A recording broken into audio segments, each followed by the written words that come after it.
Today, I'm gonna show you how to make this creamy and delicious cold whisk matcha that you can use it in your favorite iced matcha latte. So keep watching. Hi there, I'm Kimmy, your matcha crazy friend and a certified tea sommelier. Welcome to my little cozy matcha cafe. If you enjoy videos of how to make delicious matcha food and drinks, make sure you click that like button. That shows me that you enjoy similar content so I can make more videos for you. So go ahead and click that like button.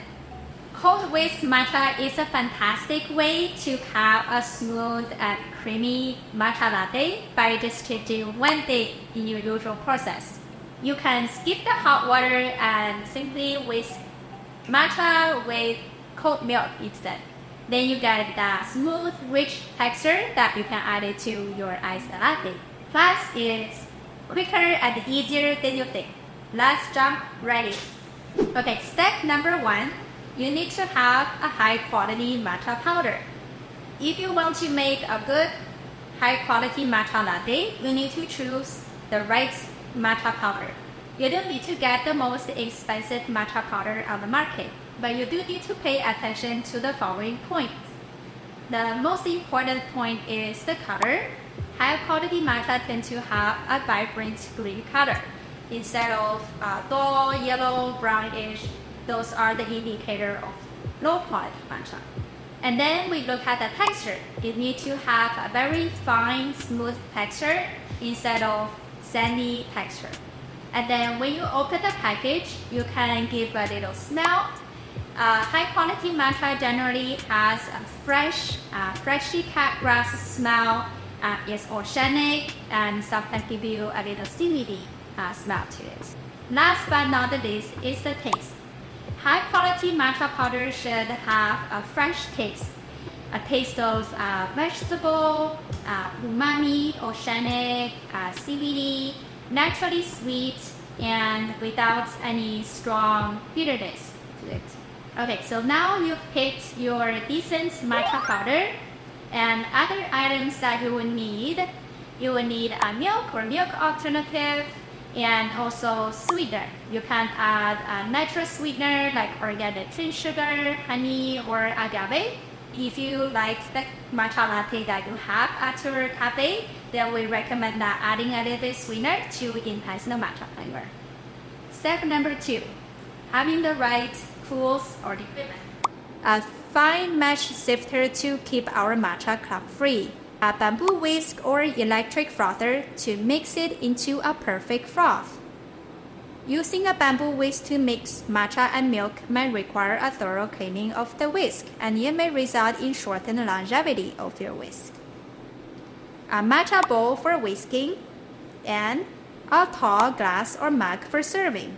If you find any value in this video so far, please go ahead and subscribe to my channel and also leave matcha in the comment section below.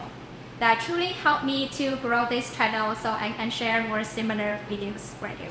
Number 3, make cold whisk matcha. So let's go ahead and make a cold whisk matcha. Step 1. Start by sifting your matcha to ensure a smooth, lump-free drink.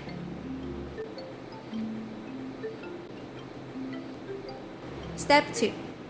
Add cold milk directly to the sifted matcha powder.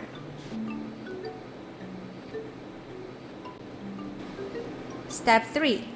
Whisk the matcha and milk together in a zigzag motion until you achieve a frothy consistency.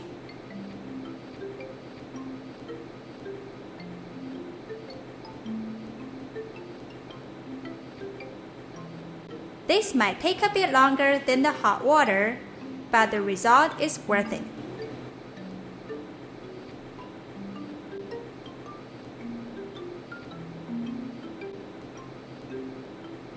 Step 4. Assembling your iced matcha latte together.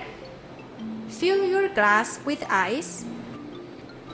Add your favorite milk or milk alternative and sweetener to taste with honey or agave syrup. Pour the cold whisked matcha over the milk. Stir gently to combine. And there you have it.